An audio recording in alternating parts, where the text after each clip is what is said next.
오늘은 종려주일입니다.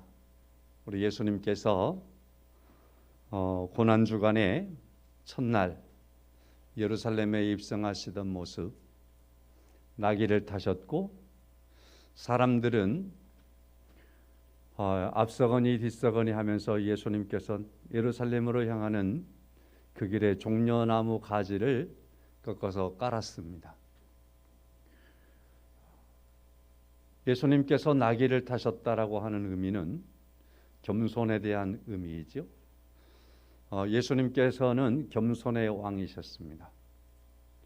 그 다음에 종려나무는요, 세상에서 여러 과일들이 있는데 좋은 과일이라고 하는 그런 여러 가지 측정의 기준도 있겠지만 당도를 가지고 얘기한다면 세계에서 가장 달고 단 그러한 과일이 종려나무에서 열리는 열매입니다.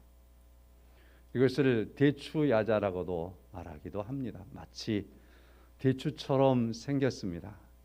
이 자체가 그대로 잼입니다. 그렇게 달고 맛있는 이 종려나무 열매가 있는데 이 종려나무 가지를 꺾어서 예수님의 가시는 길에 깔았습니다. 종려나무가 의미하는 것은 승리를 의미합니다. 그래서 예수님께서 종려주일에 예루살렘에 입성하신 그 모습은 겸손의 왕으로서 승리하셨다라는 의미를 가지고 있습니다. 겸손의 왕으로서 승리자가 되신 예수님. 우리가 매일 성경을 하지요. 오늘 매일 성경 본문에 보면 예수님의 제자들이 서로 다투는 것을 볼 수 있습니다. 다투는 그 제자들을 향해서 예수님께서 세상의 왕들이나 그렇게 갖고 다투고 그리고 서로 높아지려고 하는 거다라고 말씀을 하시며 예수님이 자신을 가리켜 겸손이라고 하는 말씀을 하시는 겁니다.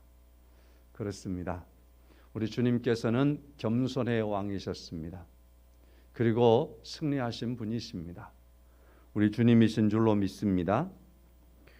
이와 같이 종려주일은 우리 주님의 왕되심과 그 다음에 승리하심과 겸손의 왕이심을 우리가 들여다볼 수 있고요.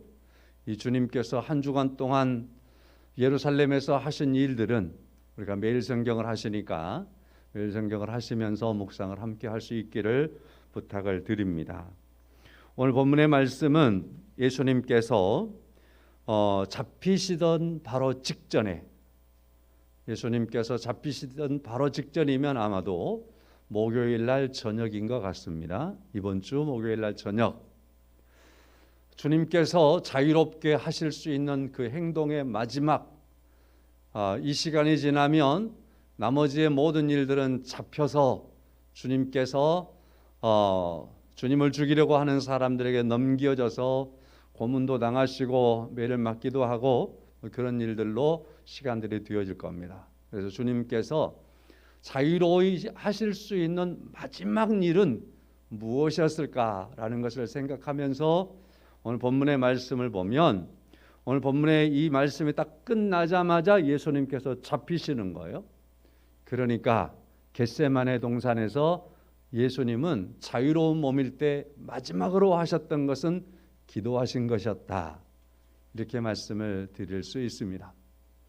겟세마네 동산, 여기는 감람산이라고 하는 그러한 산을 말합니다. 그래서 감람산이나 겟세마네 동산이나 같은 말이지요.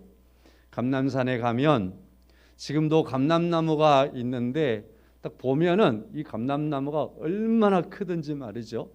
이거 2000년 됐겠다. 예수님 만났던 나무겠다. 그렇게 싶을 만큼 많은 감람나무들이 감람산에 아직 자라고 있습니다. 자, 그리고 그 감람산에는 예수님께서 사역하시며 제자들과 함께 했던 흔적들이 많이 아직도 남아 있습니다. 거기에 보면은 특별히 겟세마네 동산교회에 가면 동산교회에는 예수님께서 기도하셨다라고 하는 오늘 본문의 말씀에 여기에 있는 기도하신 바로 여기가 이 겟세마네 동산교회라고 하는 교회가 세워져 있습니다. 예수님께서 기도하신 그 형상을 거기에 그대로 만들어 놓았습니다. 그래서 누구든지 가서 보면 여기가 예수님께서 기도하셨던 그곳 겟세마네 기도 이 장소이구나 하면서 주님의 그 애타는 기도, 절절한 기도, 주님께서 기도하실 때 그 몸에 흘러나오는 그 땀이 핏방울이 되도록까지 기도하셨던 그 기도의 장소를 우리가 만나면서 우리도 기도해야 된다. 기도해야 된다라는 많은 다짐을 하는 곳입니다. 오늘 본문의 말씀에도 보면 우리 주님께서 제자들에게 기도하라 말씀을 하시고 자신도 기도하시는 그런 모습을 우리가 만나볼 수 있습니다. 성도 여러분, 우리 주님의 가르침도 있지만 우리가 기도라고 하는 것을 통해서 접근할 때에 주님이 마지막 순간에 자신이 할 수 있는 마지막 자유로움에 대한 몸에서는 기도하시는 것이었다. 근데 그것으로 끝나지 않고 십자가에 달리셔서 주님께서 운명하실 때에도 기도하시면서 운명하셨다. 이렇게 보면 주님은 공생애를 시작할 때에 기도함으로 시작했고 주님은 공생애를 마칠 때에도 기도하심으로 마쳤다. 성도라고 한다면 성도의 시작과 끝은 무엇일까? 성도의 알파 오메가는 기도라고 생각합니다. 우리가 예수님을 만나고 예수님을 믿으면 그 믿음의 순간에 우리의 행위는 여호와 하나님을 부르고 하나님 앞에 기도하는 그러한 모습으로 우리가 표현할 겁니다. 그리고 우리는 끝까지 기도하다가 주님 앞에 서게 될 것입니다. 그래서 성도의 알파 오메가는 기도다 하는 것으로 오늘 말씀을 드려봅니다. 이 고난주간을 맞이하면서 여러분과 제가 이 기도라고 하는 부분들을 회복할 수 있기를 간절히 원합니다. 신문을 보다가 제가 신문을 많이 카피를 했는데 제 이름을 써버려 가지고 좀 죄송하기도 한데 하여튼 신문에서 많은 자료를 얻었으니까 신문에도 기재를 해야 되는데 거기 뺐습니다. 자, 우리 주보해 보면 제가 매주마다 조금씩 쓰는 글들이 있죠. 짧은 글, 큰 교훈이 되는 글, 고난주간의 기도 제목 그렇게 해놨습니다. 세계연합기도 운동이 부활절을 기점으로 해서 세계 모든 교회들, 세계에 흩어져 있는 모든 디아스포라 교회들을 향해서 우리가 이 고난주간에 이렇게 기도합시다. 온 세계가 지금 긴장되고 코로나19로 인하여서 어떤 모임이든지 이렇게 할 수 없지만 그리고 많은 교회들이 위축되었지만 다시 한번 pray again, 그러니까 기도를 다시 회복합시다. 그런 운동을 지금 시작하고 있어요.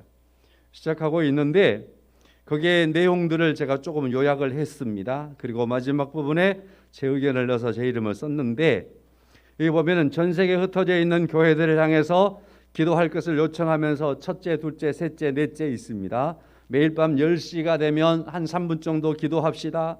고난주간에 한 3일 동안은 하루에 한 끼 정도는 기도하면서 금식하고 기도합시다. 그다음에 전 세계 모든 교회와 단체를 위해서 그리고 연합부활절에 함께 기도하고 했으면 좋겠다 하는 것과 저는 네 번째 관심이 있어요. 기도의 제목으로 코로나19에 드리는 회개의 기도, 첫째 회개의 기도, 둘째 기도의 제목으로 둘째는 환자들을 위한 기도, 셋째는 의료진들을 위한 기도, 그리고 넷째는 이 세상의 평화를 위한 기도, 다섯째는 교회 공동체를 위해서 기도합시다 하는 그러한 의견입니다. 그 밑에는 제 의견입니다. 기도가 기적을 만들어냅니다. 각자의 위치에서 하나님 앞에 기도함으로 나가야 합니다. 이번 한 주간 동안 여러분과 저희 안에 기도가 기적이다. 기도가 기적이다. 그런 생각을 하시고 한 주간 동안 사시면서 이 고난주간에 제가 고민을 얼마나 많이 했는지 몰라요. 고난주간에 특별 새벽예배를 할까 말까 하다 강구를 제가 결코 안 했습니다. 억지로 모이기는 않겠다. 그렇지만은 이 고난주간에 한번 우리가 살아남아 보자. 한번 교회가 억지로 끌고 가서 살아남은 게 아니라 스스로 한번 살아남아 보자. 우리의 믿음을 한번 일으켜 보자. 그것은 다른 방법이 없는 것 같습니다. 우리가 이러한 이러한 것들을 통해서 중요하게 우리가 중요한 어떠한 뭘 얻어가지고 그래서 이렇게 기도하는 방법들이 있구나. 이렇게 하는 게 좋겠구나 하는 것들을 한번 붙잡고서 기도가 기적을 만든다 생각하시고 각자의 위치에서 하나님 앞에 기도함으로 고난주간에 한번 살아남아 봅시다. 우리가 살았는데 또 살라고 그래요? 고난주간에 기도함으로 우리의 믿음을 한번 일으켜보고 우리가 한번 버텨보자고요. 우리의 믿음을 한번 새롭게 해보자고요. 그래서 제안을 드리는 겁니다. 예수님께서도 마지막까지 기도하셨습니다. 제자들에게 그렇게 힘들지만 제가 이따 좀 설명해 보겠습니다만은 오늘 본문의 이 상황에 있는 제자들은요 몸이 파죽이 되어서 완전히 죽을 지경입니다. 야 조금만 여기 기도하고 있어라 하는데 예수님이 잠깐 갔다 오는데 금방 잠들어 버려요. 깨워놓도 이게 깨어지지가 않는 거예요. 막. 얼마나 힘들었든지. 그럼에도 불구하고 제자들에게 야 그렇게 피곤해도 기도는 해야 돼. 기도는 해야 돼 라고 주께서 그들을 깨우며 기도하라고 하시는 말씀을 보면 우리의 삶 속에서 피곤하고 힘들어도 주님의 말씀으로 우리가 듣고서 우리에게 주어진 그 기도의 생활들을 한 주간 동안 이루어갈 수 있기를 다시 한번 간절히 부탁합니다. 자, 그래서 조금 더 얘기는 제가 설교하면서 말씀을 더 드려볼 수 있도록 하겠습니다. 예수님의 제자들은 예수님을 따라서 갈릴리에서부터 예루살렘까지 지금 왔습니다. 여기 거리를 여러 의견들이 있지만 한 170km 이상 된다 그래요. 어디서 출발했냐에 따라서 200km도 될 거고요. 다 걸어서 왔어요. 걸어서 170km, 200km를 왔으니까 얼마나 먼 길을 왔습니까? 얼마나 피곤하겠어요. 며칠 걸려서 왔겠지요. 자, 이렇게 해서 제자들이 예수님을 따라서 이 먼 여행길을 예루살렘까지 왔습니다. 그리고 정료주일이 지나고 그리고 월, 화, 수, 목, 금요일이 되기까지 예수님을 따라서 계속해서 예루살렘에 낮이면 들어가고 저녁이면 나오고 낮이면 들어가고 또 저녁이면 나오고 하면서 예수님께서 사역하시는 그 사역을 옆에서 도우면서 함께 따랐습니다. 그럴지라도 이들은 주님께서 주도하셨고 이들은 피동적이었을 수 있습니다. 그렇기 때문에 주님에게는 에너지가 넘쳐나지만 이렇게 따라다니는 사람이 이럴 때는 더 힘드는 거 아닙니까? 아마 예수님의 제자들은 너무너무 힘들고 지쳐 있습니다. 그러한 제자들을 데리고 주님께서 가셔서 깨어 있으라 말씀을 하시는 겁니다. 깨어 있으라. 기도하라 말씀을 하시는 겁니다. 그리고서 이 사람들이 졸고 있으니까 야 그렇게 깨어 있을 수도 없더냐라고 하시는 말씀을 주님이 하시는 거예요. 그렇게 긍휼이 풍성하신 주님께서 이때만은 주님께서 야 그렇게 깨어 있을 수 없더냐 그렇게 말씀하시면서 기도하라고 말씀을 하시는 주의 말씀이십니다. 성도 여러분, 이러한 주님의 애타는 말씀은 제자들에게 하셨던 말씀이기도 하지만 오늘 여러분과 저에게 하는 말씀이기도 한 줄로 압니다.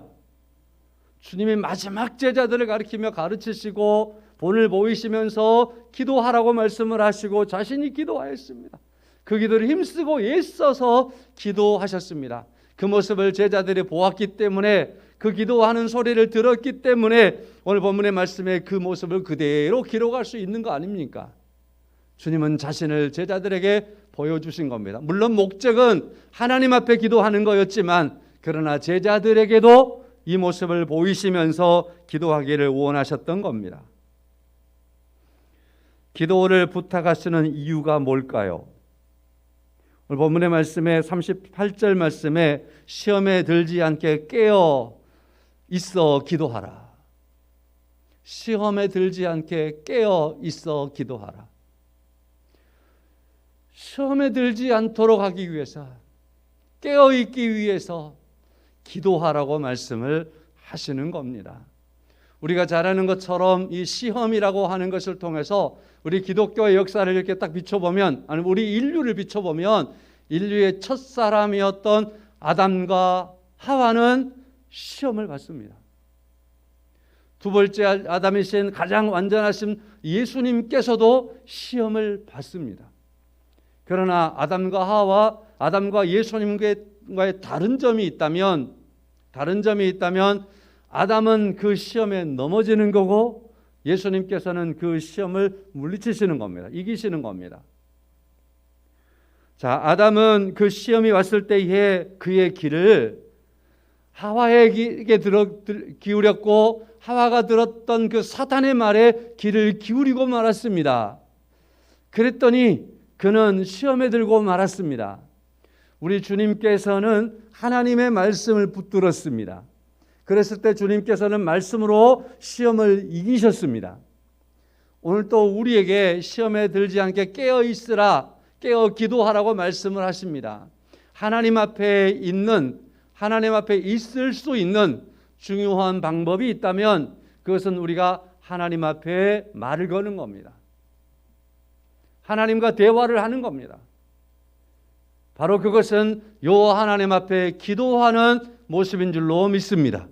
기도는 하나님과 대화라고 했습니다. 하나님의 말씀을 듣는 거예요. 하나님과 대화를 나누는 겁니다. 그렇게 하나님과 있는 겁니다. 그럴 때에는 사탄의 유혹에 대하여 우리가 깨어 있을 수 있습니다. 넘어지지 않을 수 있습니다. 시험에 들지 않고 믿음으로서는 은혜가 우리에게 있을 줄로 믿습니다. 성도 여러분, 오늘 본문의 말씀은 우리가 잘 아는 말씀이지 않습니까? 겟세마네 동산에서 제자들과 함께 하시면서 깨어 기도하라 말씀하시고 주님께서 힘쓰고 애써서 기도하셨다라고 하는 이 말씀. 이 말씀에서 오늘 전체를 볼 수도 있지만 제가 관심을 가지는 부분은 36절 말씀입니다. 36절 이르시되 아빠 아버지여 아버지께는 모든 것이 가능하오니 이 잔을 내게서 옮기시옵소서. 그러나 나의 온대로 마시옵고 아버지의 온대로 하옵소서 하시고, 주님께서 기도하신 기도의 내용 가운데에서 특별히 그 앞부분에 있는 부분에 저는 관심이 더 있습니다. 모든 것이 가능하오니 라고 하는 말씀입니다. 주님께서 기도하실 때 아빠 아버지여 아버지께는 모든 것이 가능하오니 이 잔을 내게서 옮기시옵소서 라고 주님께서 기도하시고 있습니다. 이 모든 것이 가능하오니라고 하는 말씀을 통해서 그러면 주님께서 기도하실 때에 모든 것이 가능하다라고 생각하는 분은 누구일까? 모든 것이 가능한 분이 누구일까? 라는 겁니다. 그것은 바로 36절 말씀에 아빠 아버지이십니다. 모든 것이 가능하신 분은 아빠 아버지이십니다. 여기 아빠 아버지라고 하는 말은 아랍어로 말하면 아빠, 당시에 팔레스타인에서 중요한 언어였습니다. 그래서 이 아빠라고 하는 아랍어로 말했을 때는 유대인들이 알아들을 수 있는 유대인들의 언어, 이렇게 말할 수 있을 겁니다. 굳이 구별하면. 자, 그 다음에 아버지라고 하는 이 말은 헬라어입니다. 헬라어. 제가 언어까지는 안 쓸게요. 헬라어입니다. 자, 그래서 이 아빠나 아버지는 똑같이 아버지라는 의미인데 여기에서 쓰일 때 아랍어로 쓰였고 헬라어로 쓰인 겁니다. 근데 여기서 아랍어로 했을 때는 보통 성경 해석하는 이들이 유대인들을 향해서, 그 다음에 유대인들의 언어로, 두 번째로 헬라어로 말할 때는 당시에 이제 온 세상이 헬라권이었잖아요. 헬라 문화권이었잖아요. 그래서 헬라어로, 그래서 이방인들이 듣도록 이방인의 언어로 이렇게 말하고 있습니다. 그래서 의견이 있지요. 예수님께서 정말로 이 말을 할 때에 아랍어로 한 번 하고 헬라어로 한 번 하셨을까? 의견이 있습니다. 저는 다 모르겠습니다, 솔직히. 그렇지만은 제자들은 분명히 이 부분을 쓸 때에 아랍어와 헬라어를 함께 사용하고 있습니다. 반복되는 언어를 이렇게 다른 언어로 중복을 시켜주고 있는 겁니다. 그것은 아마도 주님의 의도를 잘 알았든지 아니면은 마가가 마가복음을 쓰면서 그는 일찍이 한번 돌아와 버린 적도 있지만 지난주 설교에서 바울이 선교하고 있을 때에 버가에서 마가 요한이 돌아가 버렸습니다 그랬잖아요. 그 마가 요한이 바로 오늘 본문에 쓴 마가거든요. 지금 나중에 이 사람이 굉장히 훌륭해져요. 그래서 마가복음을 기록할 만큼 사도 바울이 또 말년에 그 선교 현장에 이 마가가 그곳에 있는 것도 볼 수 있습니다. 그렇게 보면 이 마가는 한번 흔들린 적도 있지만 다시 더 굳게 세워졌던 그런 사람인 것을 우리가 알 수 있는데, 이방에 대한 선교를 경험해 보았던, 헬라권에 가서 선교해 보았던 마가로서는 이 말씀을 바로 이렇게 씀으로 말미암아서 유대인이나 헬라인이나 그들에게 나중에 이 마가복음을 읽으면 모든 이들이 아버지를, 하나님을 아버지로, 가장 친근한 아버지로, 아무 격이 없는 아버지로 그렇게 받아들일 수 있도록 하기 위해서 사용한 그런 언어다라고 하는, 그런 표현이다라고 하는 의견이 짙습니다. 그래서 동의를 하고요. 성도 여러분, 그래서 이 시간에 이 말씀을 우리가 조금 생각하는 겁니다. 아빠 아버지는 어떤 분이냐? 모든 것이 가능한 분이었습니다. 우리 주님께서 기도하는 기도의 대상이었던 아빠 아버지는 모든 것을 하실 수 있는 분이었습니다. 모든 것이 가능하오니 어떤 기도든지 가능한 분이었습니다. 자, 그래서 마가의 의도대로 여러분과 저에게도 이 말씀이 주어졌다면 주님께서 주님의 아들, 하나님의 아들로서 하나님을 아버지라고 부르는 것은 지극히 당연하지 않습니까? 그러면 우리는 어떻게 하냐고요? 우리는, 여러분과 저는 하나님을 어떻게 어떻게 불렀으면 좋겠습니까? 이 말씀을 마가가 유대인들도 들으시고 읽으시고 이방인들도 읽으십시오라고 말했다면, 이 말씀을 읽고서 유대인이나 이방인에게 이 예수님께서 하나님을 아버지라 부르며 기도했던 이것이 영향력이 있어야 될 거 아닙니까? 그러면 우리에게 이 말씀을 어떻게 받아들여져야 될까라고 하는 것입니다. 저는 결론적인 말씀을 드리면 예수님께서 하나님 아버지를 우리의 부모가 되어서 보셨으니까, 청년들도 계시지만, 그러나 우리 자녀들이, 우리 딸들이, 저도요, 우리 딸들이 셋이 있는데 저놈들이 저를 부를 때 목사님이라고 부르는 건 싫어요. 여러분이 부르는 건 좋지만 쟤들은 나한테 아빠라고 부르는 게 제일로 좋아요. 기분도 좋고 아무 격이 없어요. 그냥 아빠라고 부르고 오는 게 얼마나 좋은지 몰라요. 그냥 퍽 안아주죠. 그러니까 목사님이라고 부르면 못 안아줘요. 아무리 내 딸이요. 자, 저는 이렇게 묵상하면서 우리 예수님께서 하나님을 이때 부르실 때에 이렇게 아버지를 불렀어요. 아빠를 불렀어요. 아빠. 자, 그렇다고 한다면 이 말씀대로 우리도 하나님께 기도하라고 주께서 부탁하실 때에 우리는 그러면 예수님의 아버지, 아빠요 라고 이렇게 불러드려야 될까요? 그런 건 아니지 않습니까? 우리도 모든 것을 가능하신 나의 아버지로 우리 주님을, 우리 하나님께 기도할 수 있어야 할 줄로 믿습니다. 로마서 8장 15절입니다. 너희는 다시 무서워하는 종의 영을 받지 아니하고 양자의 영을 받았으므로 우리가 아빠 아버지라 부르짖느니라. 너희는 말이야, 우리에게 말, 너희는 종의 영이 아니라 양자의 영을 받았어. 하나님의 아들이라고 하는 그러한 칭호를 가졌다라는 거예요.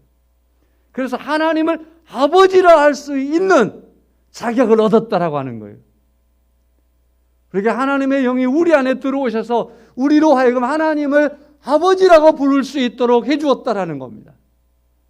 성도는 하나님의 자녀들입니다. 그래서 여기 예수님께서 아빠 아버지여라고 부르신 이 부르짐이 여러분과 저의 것이 되는 겁니다.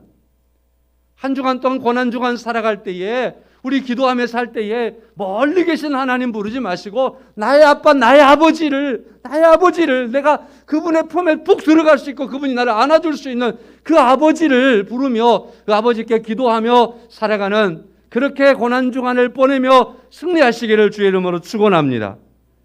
한 말씀을 더 소개한다면 같은 의미지만 갈라디아서 4장 6절 말씀에 너희가 아들이므로 하나님이 그 아들의 영을 우리 마음 가운데에 보내서 아빠 아버지라 부르게 하셨느니라. 우리 변두리에 하나님께서 아들의 영을 보는 게 아니라 우리 마음에 하나님께서 아들의 영을 보내서 우리 마음속 깊은 데서부터 하나님을 아버지라고 부르게 하시는 은혜를 여러분과 저에게 허락하신 줄로 믿습니다. 이렇게 주님께서 하나님을 아빠 아버지라 부르시며 기도하셨던 그 모습, 그 울부짖음, 그리고 그 상황들을 제자들에게 그대로 보이심으로 말미암아 오늘 또 우리에게 기도케 하시는 그 기도의 형식 속에서 하나님을 아버지라고 부르는 것을 우리 주님께서 모범으로 보이셨습니다. 우리에게도 그래서 하나님을 아버지라고 부를 수 있는 그러한 모범이 주께서 되어주셨습니다. 그 기도의 형식 속에서 하나님을 아버지라고 부르는 것이 지극히 옳다라고 하는 그러한 중요한 것을 우리에게 깨우쳐 주었습니다. 한 주간 동안 살아가시면서 하나님을 아버지라고, 아버지 하나님을 부르시며 그 아버지 앞에, 그 아버지의 품 안에 한 주간 설 수 있기를 주의 이름으로 축원합니다. 그 두 번째로는요, 모든 것이 가능하오니 라고 하는 말씀이 오늘 설교 제목이지 않습니까? 제가 한 주간 동안 살아가는 여러분에게 그래서 숙제를 드리겠습니다. 설교가 아멘 조금 전에 하시던데 아멘으로 끝나면 그건 별 의미 없어요. 설교하는 사람이 아멘 해주면 좋지요, 기분도. 그렇지만은 설교가 더 중요한 건 뭐냐면 생활 속에서, 삶 속에서 그 설교가 영향력을 미쳐야 되거든요. 그래서 이 시간에는 이렇게 숙제를 드리겠습니다. 숙제하면 항상 어렵게 생각하시는데 쉽습니다. 한 주간 동안 살아가시면서 모든 것이 가능하시는 하나님, 하나님은 나의 아버지이시고 모든 것이 가능하신 분입니다. 이것을 읊조리며 한 주간 동안 살아가기를 부탁을 드립니다. 이 숙제예요. 이제 한 주간 동안 살면서 아침에 저녁에 하루를 시작하면서 오늘 또 하나님은 나의 아버지이시고 아버지는 모든 것이 가능하십니다. 이렇게 하루를 시작하십시오. 그 다음에 살아가다가 문득 하나님은 나의 아버지이십니다. 아빠는 모든 것이 가능합니다. 그렇게 한 번 또 읊조리시고 길도 가시고 운전도 하십시오. 하루를 마치면서도 아빠는 오늘도 모든 것이 가능한 분이었습니다. 모든 것이 가능하십니다. 이렇게 하셔서 한 주간 동안 하나님이 아빠이심을 고백하시고 모든 것이 가능하신 하나님을 읊조리셔서 여호와 하나님의 이 능하심을, 이 주권에 대한 소중함을 고백하는 과정 속에서 이 말씀이 여러분과 저의 심령 속에서 역사하고 우리의 삶을 이끌어가는 그러한 은혜의 고백들이 될 수 있기를 간절히 원합니다. 제가 감사라는 책을 설교를 준비하다 갑자기 눈에 보여서 빼갖고 좀 읽어봤어요. 아무데나 펴갖고 좀 읽어봤어요. 그랬더니 이런 내용이 있더라고요. 이 감사라는 책을 썼던 분은 수십 년 동안, 한 15년 동안 감사하고 살았대요. 감사 일기를 썼대요. 그러면서 문득 돌아보니까 모든 생활 속에서 보니까 많이 흔들림이 있더래. 그 흔들림이 마치 말이죠, 나침반이 있는데 나침반이 북쪽을 향하고 있잖아요. 북쪽을 향하고 있는데 이 나침반이 보면은 막 흔들흔들 바늘이 흔들리다가 결국에서 북쪽을 딱 가리키고 쓰잖아요. 그러는 것처럼 많은 생활들이 감사의 생활이 아니냐, 이 감사에 대한 흔들리는 그러한 생활들이 그렇게 많은데 결국에 있어서는 나침반이 북쪽을 향해서 딱 바늘이 서는 것처럼 자기의 모든 생활들이 늘 감사로 맞춰지더라는 거예요. 그래서 감사라고 하는 것에 초점을 두고서 모든 삶을 살고 심지어 일기를 쓰며 살고 하루에 감사에 대해서 100개를 막 써보면서 살았더니 그 모든 삶이 결국에 있어서 감사에 탁 축이 맞아 들어요. 초점이 감사가 되더래요. 모든 삶 속에 하나님께서 감사라고 하는 그러한 삶을 이렇게 심어 놓았구나라고 하는 그러한 고백이 될 수 있었습니다라는 그러한 글을 쭉 써놔서 제가 읽다가 설교 준비하다가 은혜를 갑자기 받았어요. 소개를 해드립니다. 우리에게도 그러한 놀라운 감사의 삶을 살게 하는 그러한 초점과 우리의 출발이 있게 하는 것이 있습니다. 그것은 바로 하나님이 나의 아빠, 모든 것이 가능하신 분, 나는 그분 앞에 살아가고 나는 그분의 자녀로 살아가고 나는 그분에게 기도하며 살아가는 삶 속에 있다라는 사실입니다. 우리의 모든 삶 속에서 그러므로 하나님은 우리에게 감사키에 부족함이 없도록 하시는 분인 줄로 믿습니다. 수요일 날 저녁에 사무엘상의 말씀을 계속 말씀을 드리고 있어요. 다윗이 지금 도피 생활하고 있는 과정을 계속 보고 있어요.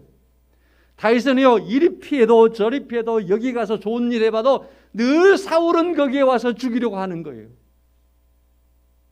아무리 깊이 숨어봐도 거기에 쫓아오는 거예요. 아무리 좋은 일 해도 그쪽 사람들이 다윗을 고발해버리는 거예요. 다윗을 잡으려고 군대를 이끌고 막 끌어오는 겁니다. 그 상황들을 가만히 서서 읽다가 가만히 한번 생각을 해보는 겁니다. 이 상황 속에서 하나님 나 지쳤어요. 하나님 나 못하겠어요. 충분히 그럴 수도 있을 텐데 다윗은 그러지 아니하고 하나님을 부르는 겁니다. 하나님께 맡겨드리는 겁니다. 자기가 해버릴 수 있는 것도 있었어요. 사울을 죽여버리면 됐거든요.